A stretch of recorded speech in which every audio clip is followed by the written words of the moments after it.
of the Colonial School Board to order. Our flag salute this evening will be led by Mr. Ron Handy. Ron, if you will, please. Okay, ready? I pledge allegiance to the The flag flag of the United United States States of of America, America, The Republic to the of republic which which is stands stands one nation, one one nation nation under under God, God, indivisible, indivisible, and with with liberty liberty liberty, and justice justice for all. for all. Okay, we will also have with us this evening a student performance of the national anthem.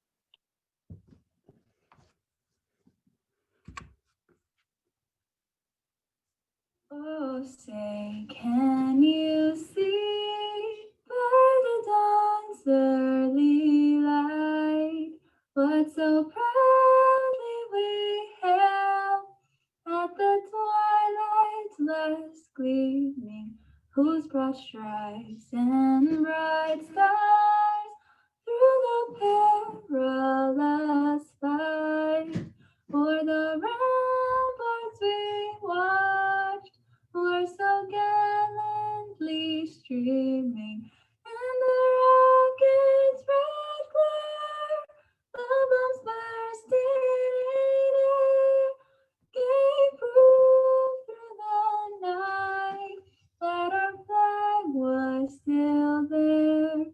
Oh, say does the star-spangled banner yet wave o'er the land of the free and the home of the brave? Very good, very good. Thank you very much. Okay, thank you. Our next order of business is I would like to welcome Cheyenne Faircloth with us this evening. Cheyenne is our student board representative. Cheyenne, we're excited that Colonial is beginning this relationship. We view this as a learning opportunity. It will be a learning opportunity for the board and that we can gain firsthand information from a student's perspective at the high school. Likewise, Cheyenne, hopefully you'll learn how a school board functions and share that information back to the student body and community. We look forward to Cheyenne formally introducing herself later in our meeting during the superintendent's report. All right, again, Cheyenne, welcome aboard, and don't hesitate to ask any questions if you have any. Okay, all righty. Our next order of business we have is additions and/or corrections to the board agenda. Do you have any? You did have one, Mr. Laws. I do have one. Yep, we will take off under the approval of the administrative contracts. Okay, we will delete item number 2, which is the motion to approve the administrative contract non-renewals. We'll remove item number 2 from the number 4, or I'm sorry, number 5.2.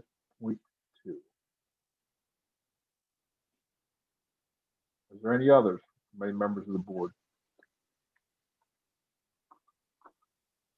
Hearing none, do I hear a motion to approve the agenda as revised? Motion to approve the agenda as advised. All right, do I hear a second? Second. All right, move the second to approve the agenda as revised. Any questions? Hearing none, we're going to make this a little bit more simpler tonight. I think we're going to try this. Hearing none, all in favor, please signify by your silence. Any opposed, please state nay. Motion is carried. Testing those laws there, Mr. Law. Testing the bounds of open meeting laws. Gotta like it. It's worked well in other meetings that we've been into. So. All right. Well, we Next trust order you. of business we have is the consent agenda. Consent agenda includes items such as board meeting minutes, education items, uh, personnel items, and some minor business items such as the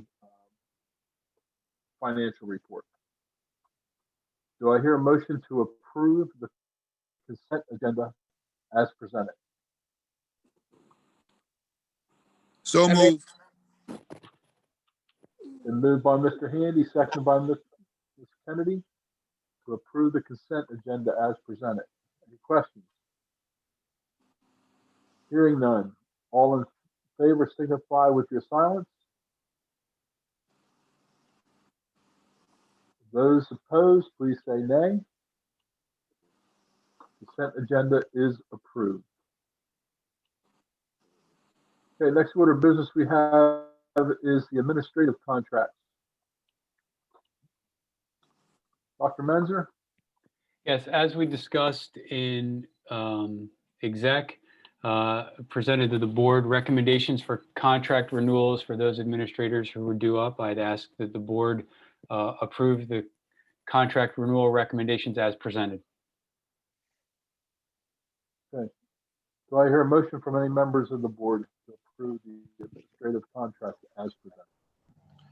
Yeah, I'll make a motion that we approve the contract recommendations as presented. All right. Moved by Mr. Schiller to approve the admin contracts. Do I hear a second? Second. Second by Mr. Pichu. Any questions? Hearing none. All in favor of approving the administrative contracts as presented, signify by your silence. Opposed, please state nay. Motion is carried. Administrative contract item number 2 has been removed from the agenda. Next order of business we have superintendent's report. Dr. Yeah. Menzer. Thank you, Mr. Laws. Well, it's my pleasure actually now to welcome Cheyenne Faircloth, a junior at William Penn High School, to be the student representative to the school board. And I wanted to give her a chance to introduce herself to the board and the Colonial community. Cheyenne, the floor is yours. Why don't you say hello and introduce yourself? Hi, I'm Cheyenne. Like he said, I'm a junior at William Penn. My major is allied health. Hopefully I'm gonna pursue a career in the medical field going along with that path, but nothing set in stone. I'm very, very grateful to be here. I feel as though this is an amazing opportunity for me. Hopefully I can learn a lot from you guys and also advocate for myself and others in the process. Great. So where did you go to middle school, Cheyenne? I went to Gunning Bedford Middle School. All right. And were you a Colonial from elementary school too? I did go to Wilbur, but only for a short period of time. And then Okay. I actually went out of the district and I came back. Wow. All right. We won't hold that against you. That's awesome that you're back. Welcome back, and we're glad to have you on board. Thank you. Does the board have any questions for Cheyenne? And then I'll talk a little bit about the relationship developing here in the next several months and into the future. So, board want to ask any questions? Feel free. I think she'd love to try to answer a question. Jeff, I don't have his question as much as just a reminder to all the board members and whatnot. We've discussed adding this position onto the board for a student representative for a couple of years now. So this gives us an opportunity to be able to do what we're supposed to do, which is teach. So I think we as the 7 board members should be more than willing to share what we know in regards to boardmanship, the legislative processes. We know what it is. And Cheyenne, you'll need to memorize Robert's Rules of Orders before the next meeting. No, I'm just kidding on that.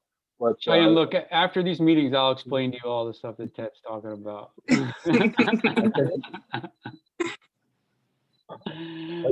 For the board and for Cheyenne, again, I look for this to be a learning opportunity for her as well as us to go and pick up the different things that we can do. All right. Other members of the board have any comments or questions? Yeah, I just like to welcome you and love that you're willing to be an advocate. That's very important. And you starting in high school at a young age, you're going to be able to teach others by example of how we go by addressing issues that we may have. So I appreciate you. Thank you. Others? Cheyenne, I'd like to say welcome to our board, and as someone that's in the healthcare field, I think it's nice that you are still considering allied health. My one question is, what did your parents think about you taking on this responsibility? They thought this would be a good opportunity for me. They like hoped it wouldn't like be like too much to my workload or anything like that. But they definitely were like supportive of my decision to like be a part of the board. So yeah. Good. Thank you. Other board members? All right, Dr. Menz? So, Rick, did you have a comment? Yeah, I just wanted to say hi to Cheyenne and tell her hopefully we can all meet together one day soon. And after you do meet us, you might decide to go into geriatrics because there's a lot of opportunity after you meet all of us here. Hey, come on, man. That's not... There's still a few young ones on this board. Come on, look at Chris over there. That's tough. I'm young. That's right. Yeah. We're all young. So here's the, what we'll do is the way we're going to develop this relationship naturally. And I think that now that the board knows you're going to be here at the meeting, you'll get the forum during the superintendent's report to discuss and have open conversations about topics as they develop during your tenure. So what I think would be just kind of great is if we're all now thinking about what are the kinds of things that we want to learn about from each other, and maybe at the next meeting we can kind of just share those thoughts and then move forward, kind of plan forward from there. Cheyenne, this will give you a chance to kind of learn the ebb and the flow of the meeting, kind of adjust to some of the personalities in the room, and then it kind of develops instead of like having a canned idea of what we're going to do each time. Mr. Laws, if that's okay with you, I think that's what I'd propose. And Cheyenne, if you're comfortable with that, I would like to propose that. That would be fine. I would hope in the next couple of months we would have some type of agenda that you would put together, so we know what it is that she would be working toward, the things she would like to learn, and then get her hooked up with members of the board at different times so we can show her the different things that we do. So, Yeah, I think that'd be great. Cheyenne, if you have a question about something, whether it be the process or something that we as individual board members do not hesitate to ask someone, whether it be Dr. Menzer or any one of us as board members. We're all in this for the same business, and that's to do what's best for the kids. So, and that's from pre-kindergarten all the way up through their high school years. So that's our number one goal. But again, don't hesitate to ask. Okay. Okay, thank you. I appreciate it. Yeah, and you're going to be on the website, on the school board. I think Mrs. Russell's got permission from your parents to put your picture up there, a little bio. So you're going to be right up there with the top dogs here. So that's going to be awesome. It'll be a good experience. Definitely. All right. All right. So I wanted to give now an update, a little bit of a virtual update of where we are and what's been going on in Virtual Academy for Colonial with respect to support for students, and their academic performance. Our curriculum and instruction division has this year purchased personal math kits for students in grades K to 8 to support their learning and understanding of mathematics. The kits include counters, blocks, shapes, base 10 materials. Those I know that in the elementary school, I think 4 of our 8 middle schools have already, or elementary schools have delivered those. And then we also have kits in the middle schools where the blocks are a little bit more advanced to include algebraic tiles and for understanding of geometric or algebraic concepts. We also have purchased writing journals to increase writing opportunities for students in grades K to 2. And we know that 4 of our 8 elementary schools have delivered those and made sure those supplies got out to the families this fall. Again, our teachers continue to leverage online platforms to provide students and families access to text engaging in reading as much as possible. We've used programs of Sora, Imagine Learning and Literacy, Raz Kids, and the News ELA. In the world of science, our freshman science teachers are piloting a new curriculum this fall. They've received individualized science kits that were prepared for each student. I know that the kits were delivered in September for the early session, or for the first semester, and the activities are getting ready to be prepared to be delivered in January. I know that our civics classes across the district participated in the mock election, where they learned about the election process and participated in activities to analyze candidate issues and inform voters. They've also been furthering their efforts to promote civic engagement. Our high school students have participated in the project Mikva's Soapbox Challenge with the neighboring school districts, where our students were learning about citizen advocacy by investigating local issues and communicating their views. While we haven't heard their speeches yet, they're due up in January. Many of the topics include school funding, driving in neighborhoods, homelessness, bullying, LGBTQ support, positive body positivity, and domestic violence. So those are some of the big topics that our students are going to be presenting speeches on in January through our civic responsibility part of our curriculums. Our EL families, we recently purchased the Remind application, which allows us to communicate with our families who are non-English speaking. That's something that's been a significant addition for us in terms of connectivity with our families around our messaging. And we do tend to put out quite a few messages, and sometimes they're at a moment's notice. All the faculty and staff have access to live language interpretation services that increases our communication with non-English speaking families. And then we also have provided for our EL families access to a variety of learning language programs to improve literacy across content area. Rosetta Stone, System 44, Read 180 are three big examples that have been the cornerstone of that for years. We've also added Renaissance Freckle and Linked as another example. I'm going to stick in the William Penn world. William Penn Farm. The farm still ran. We had a farm manager still working on the farm. Toby Haggerat, the Colonial farm manager, and the Nutrition Services Department and the students at William Penn High School. It was in full swing throughout the pandemic. We had less students working this summer through Newcastle County. We did have 9 students, but we also had 3 interns through the USDA Farm to School grant. And just to give you a kind of rough idea of the numbers, there were 18,500 pounds of produce grown, 200 bales of hay, and they generated $16,000 in revenue. The food went to a variety of local restaurants, or those that wasn't purchased was donated to the local food bank and grab and go meal pickups for the district. That was about 1,000 pounds plus of food for those efforts, and about 3,000 pounds was sold to local restaurants. What's great is that bales of hay, 200 of those bales were sold for a profit.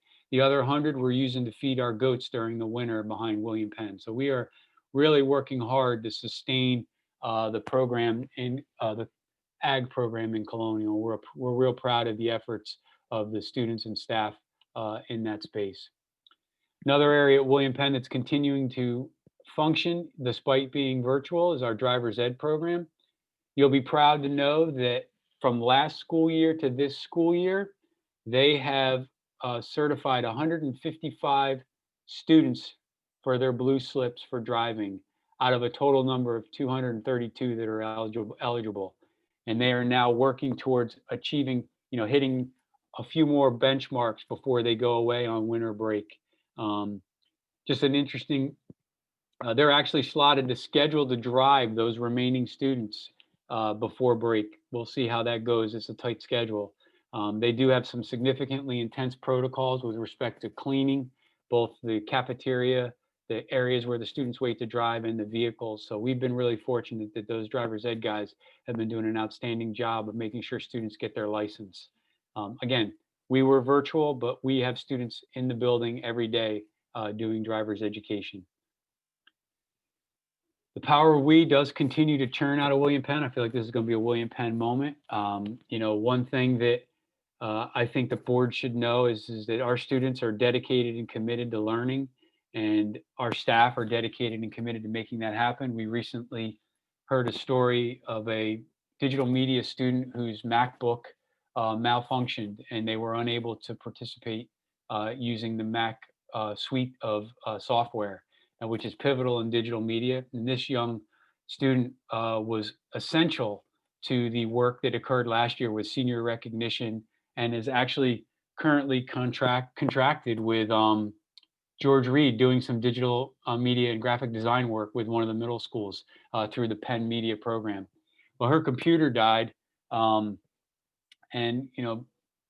our staff at William Penn rallied up and contributed and donated with Gary Phillips, the lead media teacher, and Gabe, the strategic marketing officer, to kind of create their own donors choose so that they could purchase this young lady a MacBook so she could get back engaged. And I think the most touching part of the story, or the sad part of the story too, is that she recently lost her mom to cancer a couple months ago, and she's been the MacBook was her connection to what was important to her in digital media. And I just think that those are the kinds of stories that in the virtual world, they get lost in some of the tension and confusion that's going on potentially with access to technology. But in Colonial, the power we carries the day for that young lady and her family, and we're real proud of them.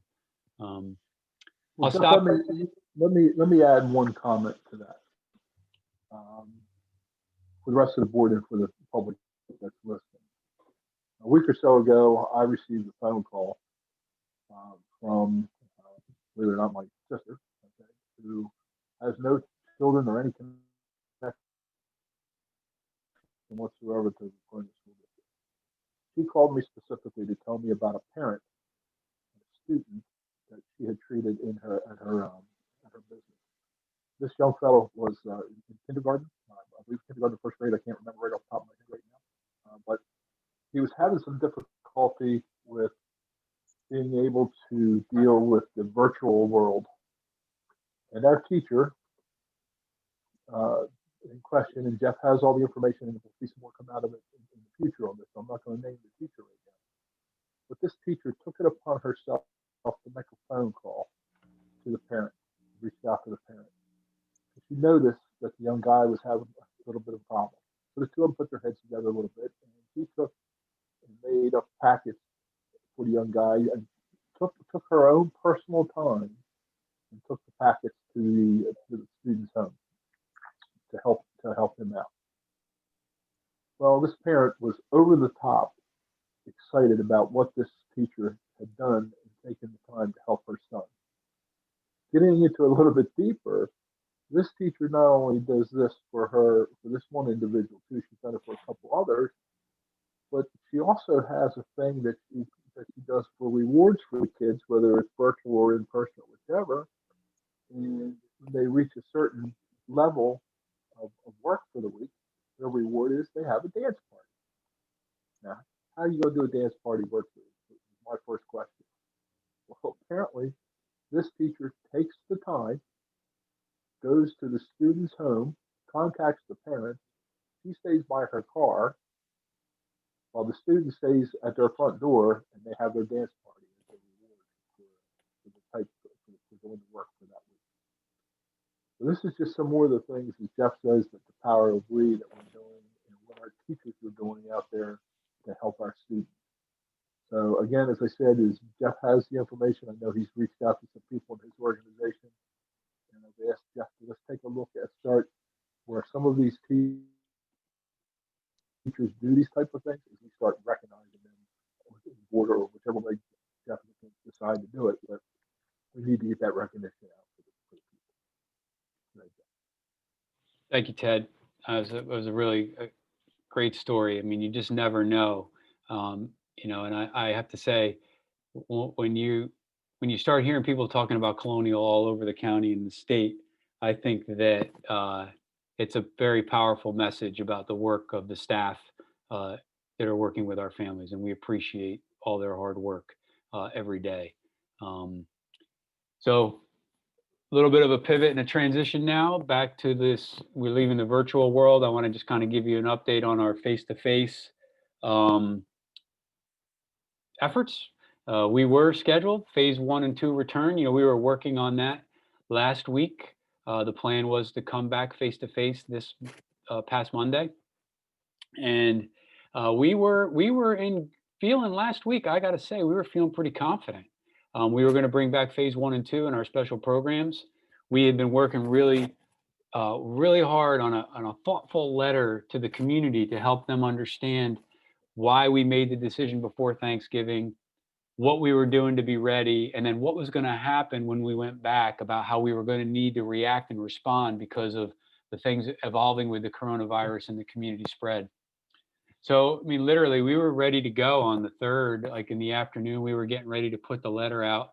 And then the governor made his announcement about he was going to be recommending that districts go on a 2-week pause starting on the 14th through to January 8th.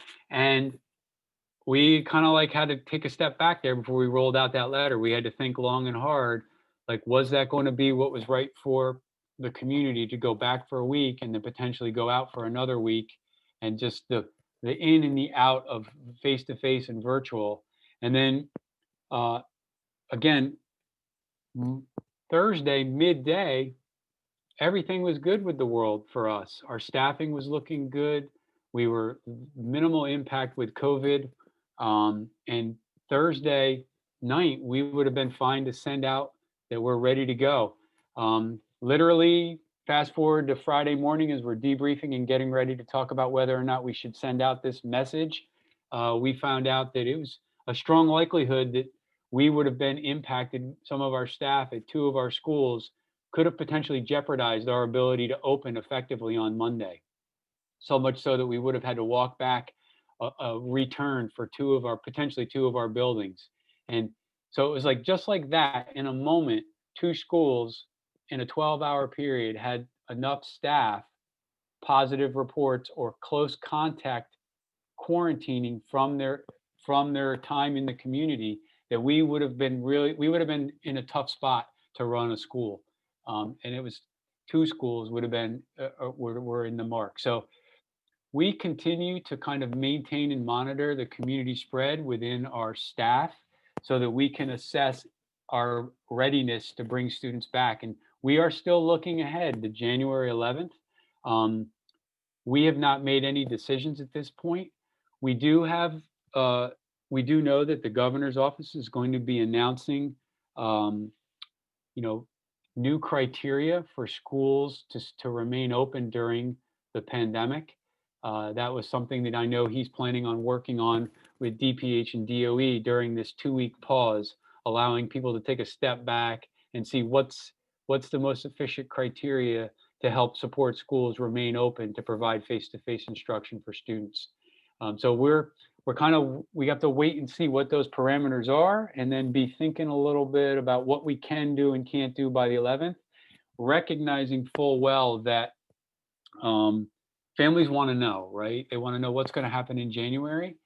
And we're a little gun shy in that, like, we're going to say something and then we're going to have to turn around and change it really quick because of something that happens in the community or with the new criteria. So we're treading a fine line there, but we do plan on getting something out to our families by the middle of next week that gives them a little bit of an idea of what Colonial is looking to in January. And then by then, hopefully before we do have a week of full virtual when we come back, we know that that's going to be a big week, no matter what we decide before we go away on break. So that's kind of like the phase 1-2 return update. It's still kind of back on pause. I'll take any questions from the board or any comments regarding the phased in return to face-to-face. All right, do we have any questions from members of the board?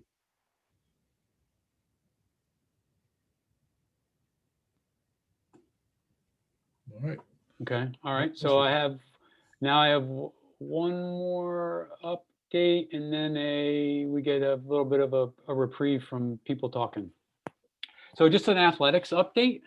The pandemic hit Colonial Nation sports programs pretty hard in the fall.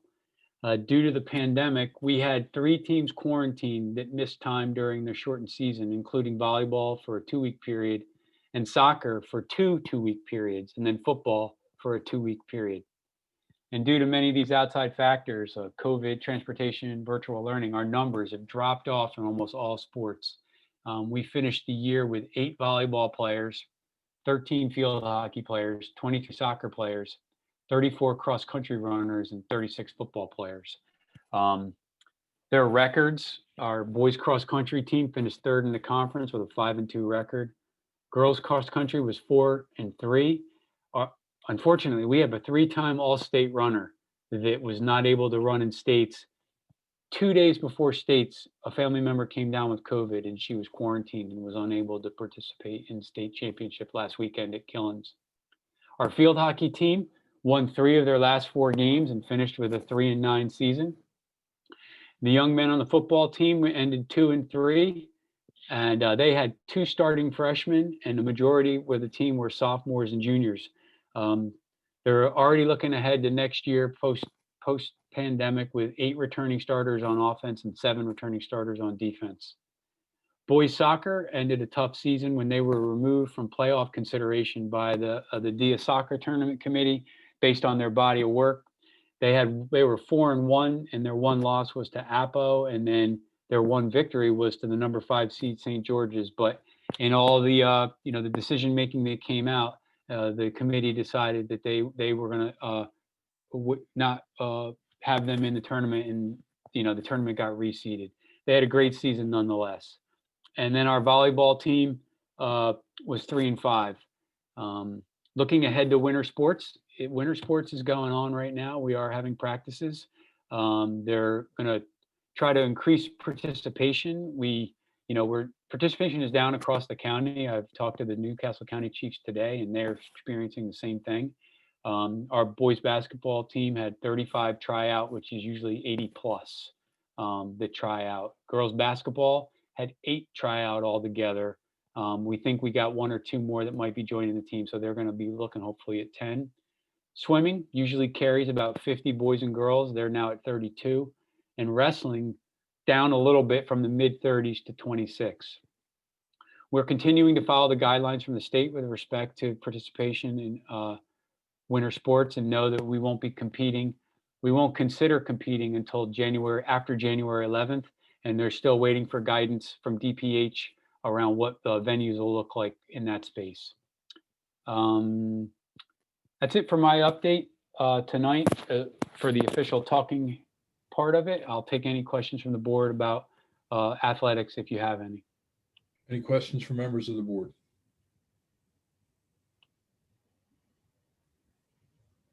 All right, hearing none. All right, so what I'm going to do now is we are going to, every year this board meeting is usually a super festive holiday celebration. There's usually someone's got cookies down in the cafeteria. There's kids singing. There's all kinds of things going on in the George Reed Auditorium, and everyone's kind of like got their spirits up. I think we're hopefully going to provide a little bit of a virtual spirit uplifting here tonight with some performances from our musical and vocal groups at William Penn.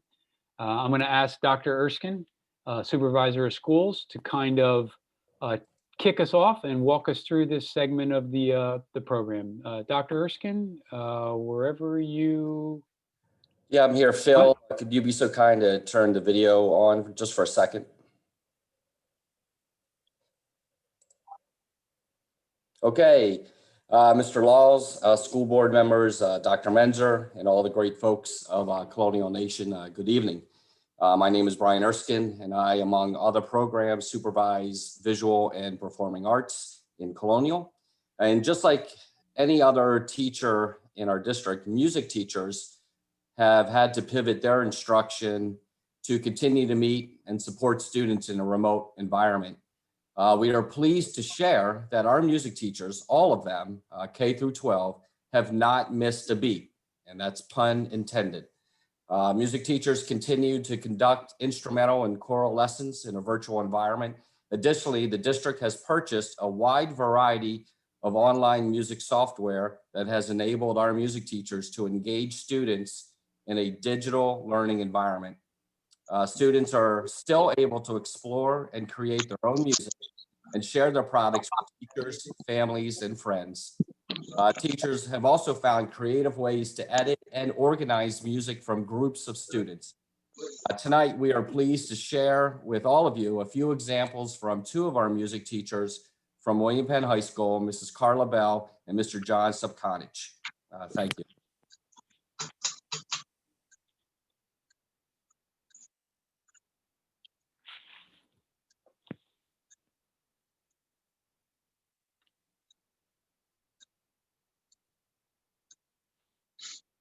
Phil, are you cueing the video? Yep, 1 second. All right.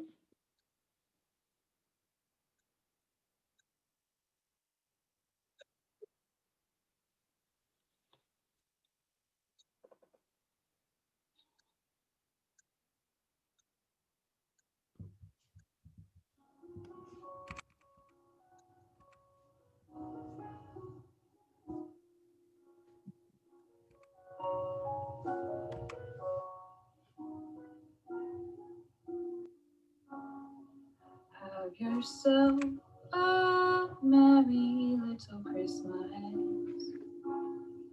Let your heart be light.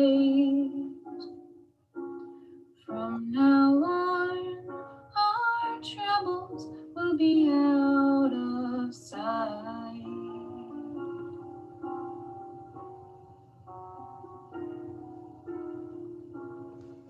Have yourself a merry little Christmas.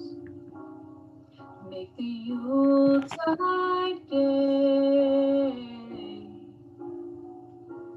From now on, our troubles will be miles away.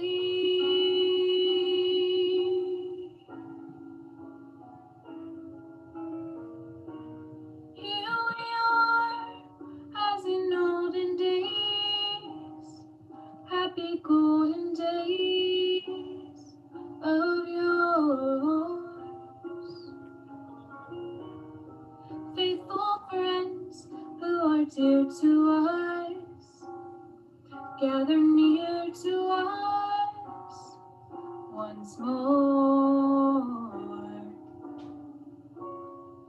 Through the years, we all will be together if the fates allow. Hang a shining star upon the highest bough,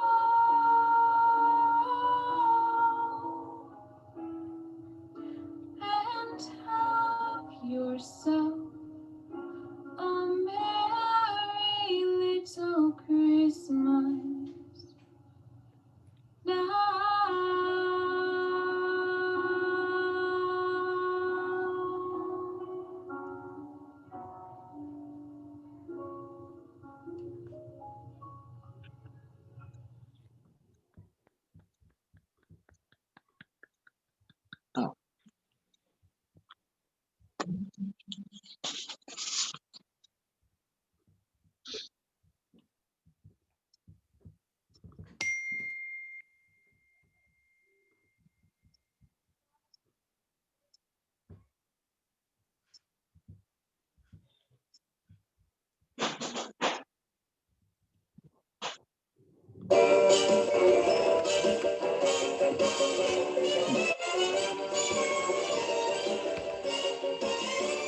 You're a mean one, Mr. Grinch. You really are a heel. You're as cuddly as a cactus. You're as charming as an eel, Mr. Grinch. You're a red banana with a greasy black peel.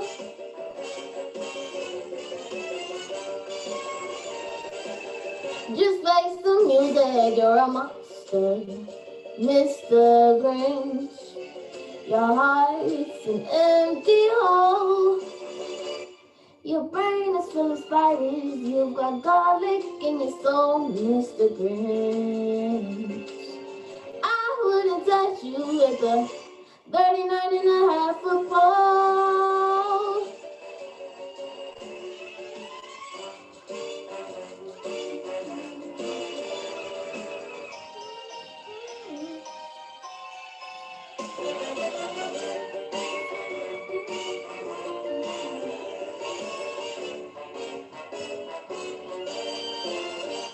You're a foul one, Mr. Grinch. You're a nasty, wasty skunk. Your heart is full of unwashed, your soul is full of gunk, Mr. Grinch. Oh yeah. You're a foul one, Mr. Grinch. You've got termites in your smile. You have all the tender sweetness of a seasick crocodile, Mr. Grinch. Given those choices between you, I choose the seasick crocodile.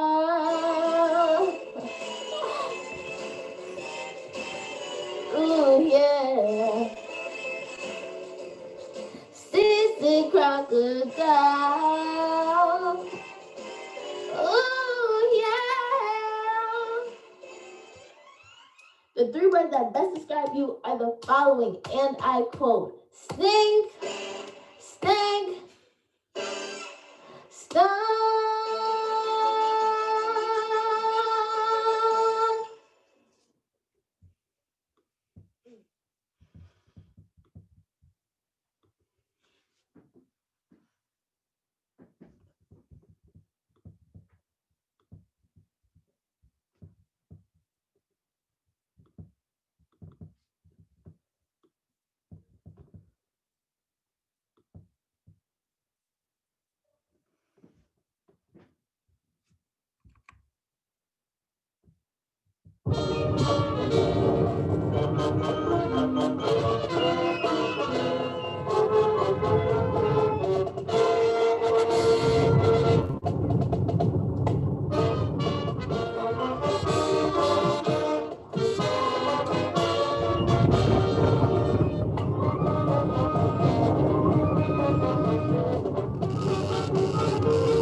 I believe that's all we have for you, Dr. Menzer.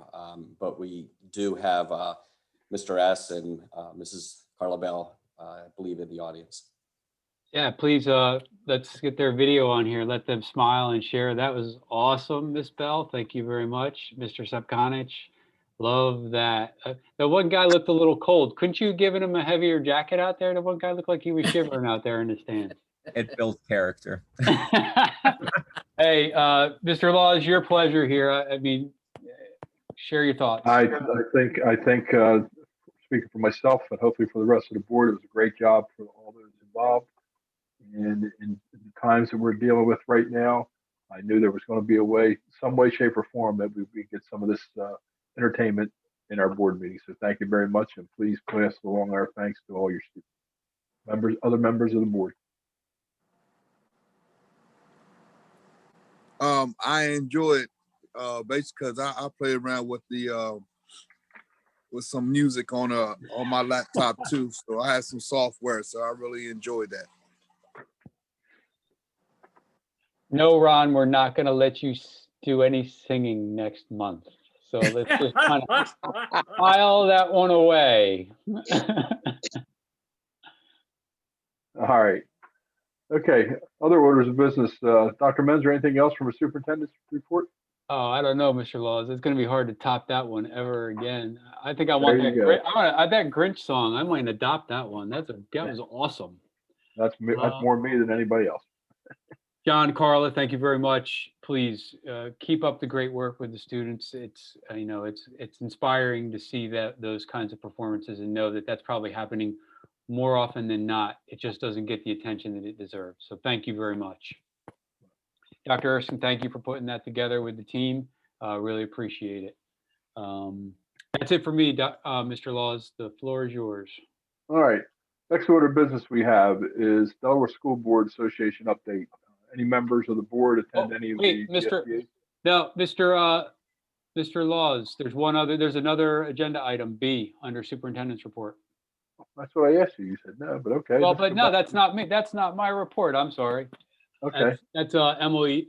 Emily has a CARES Act funding Colonial allocation overview for the board. She always gets to follow the good stuff. You know that, right? There you go. We can't change that pattern in tradition.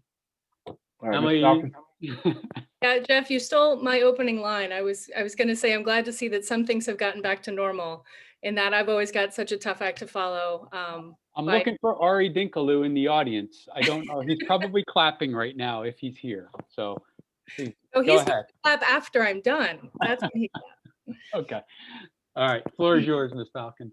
Thank you. Okay. So this evening, I'm not doing my normal monthly financial report. I am going to go over the CARES Act budget that was submitted to the state for the CARES grant that was passed by the federal at the federal level back in March, and it took us a couple months to put our application together. I'm going to go ahead and share my screen, and we're just going to basically go through this. We thought that it was important for you guys to have an understanding of what our plan is, how this came together, and where these resources are going and how we're investing them. So please stop me at any point if you have any questions. There is no action needed. This really is just a discussion and information for the board. So this lays out sort of the overarching picture here. You can see we received just under $3.4 million from this federal grant. 30,000 of that, a little under 31,000 was set aside for providing equitable services for non-public schools. So as part of the federal legislation, this came through the same way that our Title I and other title grants are handled, in that the low-income students at our non-public schools that are within the district boundaries have an opportunity to receive services and so forth from these grants. So that was the set aside for that.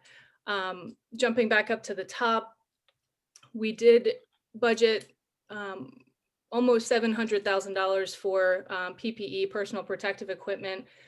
And we also invested in making sure that every student had a thermometer. We knew that that was going to be critical for our daily health checks. So we wanted to make sure that every student had that available. So that was a relatively small portion of the allocation, but that included gloves, face masks, gowns, and other other items that were needed for providing personal protective equipment for for all district staff. And we also purchased a cloth face mask for every staff and student. The second item you see there is nutrition department expenses. As I think everyone is aware, the nutrition department has been doing a fabulous job keeping our kids fed throughout this whole time frame. They've been utilizing all of their staff, and everybody's been working very hard. Despite their best efforts, they are serving fewer meals than they normally do when school is in session. That has caused a revenue decline for them. And since they are supposed to be a self-sustaining program, they needed an infusion of additional resources to be able to keep their operations going. So $600,000 was set aside out of the grant to make sure that they could continue operations without any negative impacts or cuts.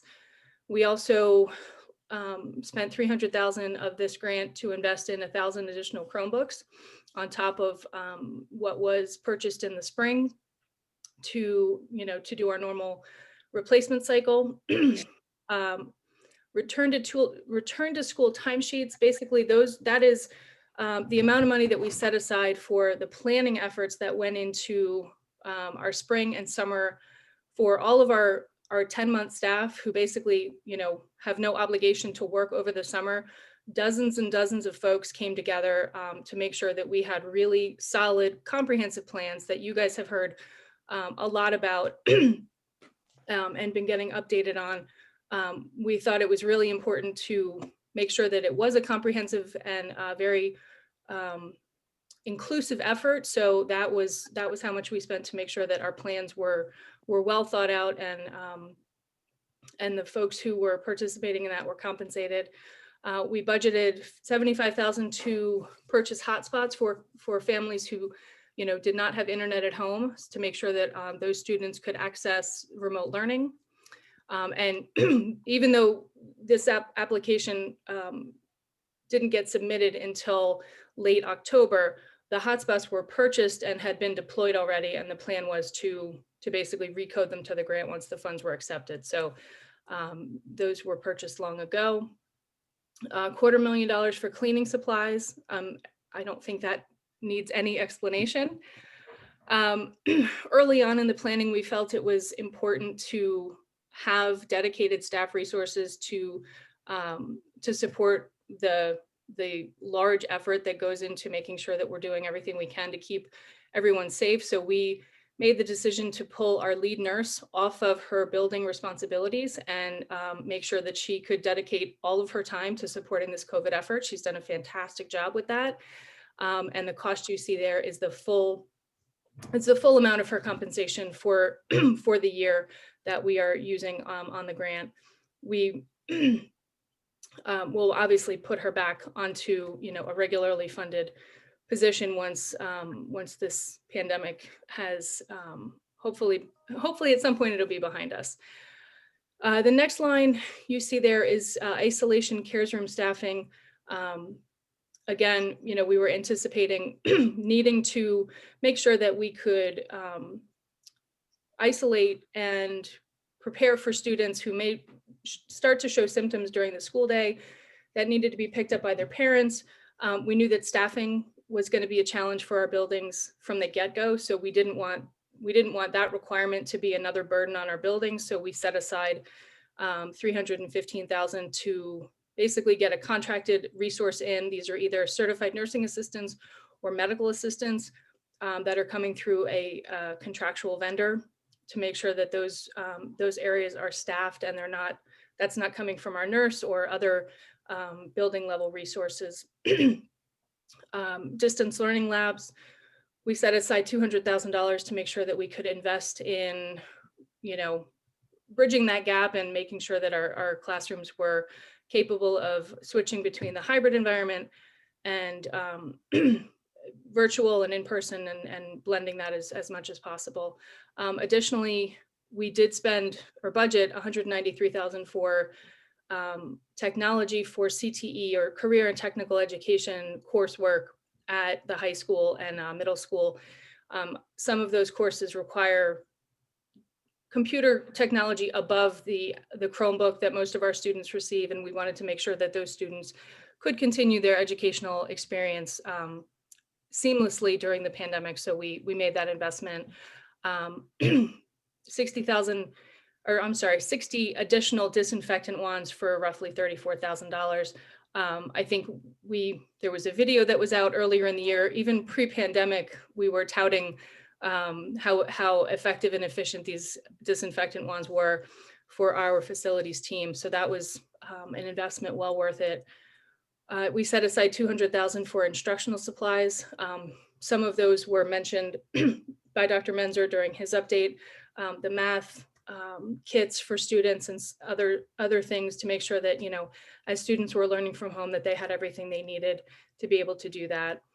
The Remind software was also mentioned earlier. We did want to make sure that we could communicate in as many ways as possible with our community to get the message out there and make sure that everyone was aware of what was going on. And then finally, we decided to make sure that we had 2 additional speech contractors on hand to address any of the needs of our special education population during this time, to try to help make sure that there were as few gaps in learning as possible during this time. So that's a brief, quick overview. I'm happy to take any questions or have any discussion related to this. Emily, could you give us a little bit more of a definition of what's in the equitable services for non-public schools? So that basically is a set aside. There's a calculation that I think there was four schools that are within the Colonial boundaries that decided to participate and submit information that showed how many low-income students they would have to qualify, and that formula generated an amount for those specific schools. What they've then done is they will come up with their ideas or their plans, identify the needs that they have, send those over to to a secretary in our curriculum and instruction department, who works with the non-publics on the other title grants, and she's been great at getting those orders processed. We've had, I'm trying to think of some of the things that they've used the funding for. There was not a requirement that they submit plans to us, so it really has been, as they've come up with things that they want to spend that money on, they've been just submitting orders to our C&I department. Okay. Any other questions from members of the board?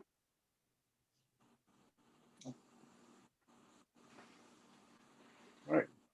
Thank you very much. I really appreciate it. Very welcome. All right. Anything else, Dr. Menzer?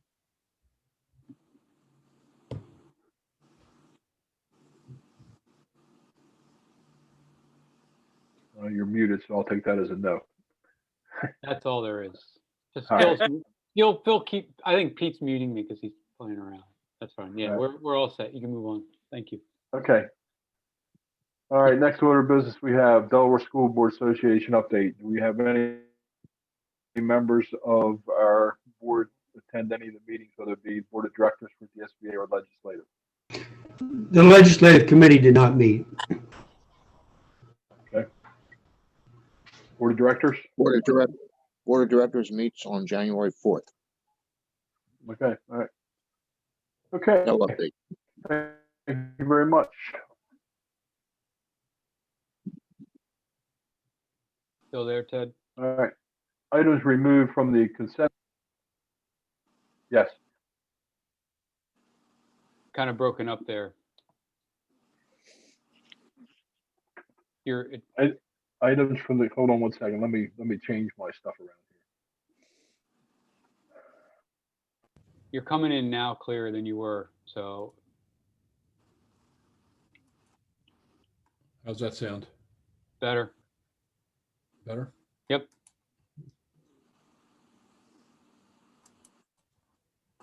All right, items from the consent agenda, removed from the consent agenda. We had none. Public comment. Do we have any public comments this evening? We did not receive any requests. Okay. All right, with that being said, we have no other items. Any other items, questions, concerns from members of the board? Yes, Mr. Laws, I have a question for Dr. Menzer. Okay. Dr. Menzer, anything about standardized testing from the state? Yeah, right now we know we received word last week that the federal government has postponed the NAEP testing, which is the National Assessment Test, National Assessment of Educational Progress, I believe is the acronym that it's given every year in schools from the federal government. So that's on pause. And we did receive from the Department of Ed last week, and it went to our curriculum and instruction division, the smarter, I guess, abbreviated testing plan that they're proposing to implement during the state assessment testing window this coming spring. It's still kind of making its rounds from the vendor to kind of see where we are with meeting the criteria and the testing requirements.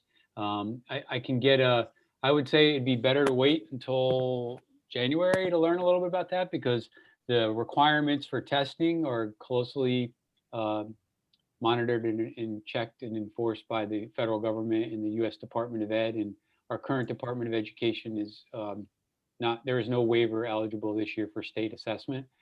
So we do have a plan to move forward. And I think that plan is just kind of like in limbo before it gets finally implemented here in the later spring.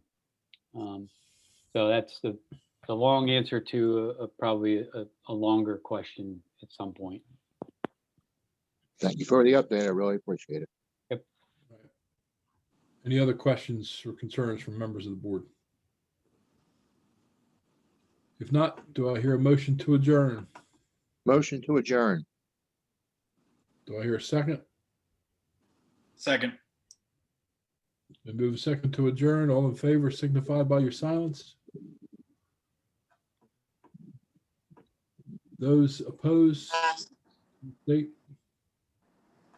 If not, we're adjourned. Everybody have a good holiday. Thank you, Mr. Laws. Thank you, Cheyenne. Welcome to the board, Cheyenne. Thank you. Yeah. Welcome. See you in January. See ya.